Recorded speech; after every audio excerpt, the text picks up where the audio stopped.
ពូស្កទាញចាក់ទៅលេង Pub Street ថ្ងៃ Halloween ទៅដល់ម៉ោង 12 យប់ហើយនៅតែមានមនុស្សច្រើនកកទៀតពេលទៅដល់មុខ Pub Street នេះក៏ឃើញពូស្កទាញកំពុងតែចាក់ទាំងអ្នក Halloween និងអ្នកមិន Halloween គឺចាក់ទាំងអស់គ្នាតែម្ដងមើលទៅសប្បាយកប់តែម្ដង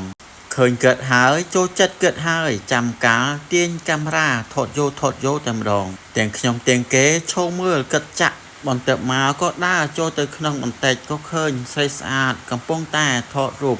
គិតញ៉ាំអីណោះបានស្អាតមែនខ្ជូតមែនណោះដើរចូលទៅក្នុងបន្តិចទៀតក៏ឃើញគេមកហើយអ្នកណាគេមកគឺជនជាតិតុបតែងធ្វើ Halloween គឺអត់ពិតជាមានភាពច្នៃប្រឌិតខ្ពស់ក្នុងការតុបតែងធ្វើ Halloween ដែលធ្វើឲ្យមានការចាប់អារម្មណ៍ខ្លាំងនិយាយទៅឃើញគេស្អាតដើរមើលតែគេទេអ្នកស្អាតទោះតុបតែងធ្វើជា Halloween ក៏នៅតែខ្ជូតដដែលហ្នឹងនៅ Temple ម្នាក់បញ្ចេញក្បាច់មកអស់ដៃតែម្ដងចំណែកឯអ្នកថតវិញដើរចុះដើរឡើងមើលចុះមើលឡើងមើលតែអ្នកខ្ជូតទេឃើញគេខ្ជូតឈោមើលភ្លឹកតែម្ដងហើយក៏ដើរមកមុខបន្តិចទៅឃើញគេថតជុំអញ្ចឹងក៏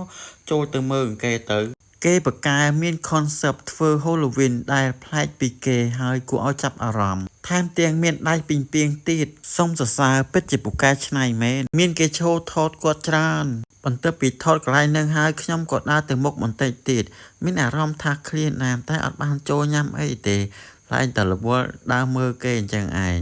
ហើយក៏ត្រឡប់មកបន្ទប់ជួលវិញ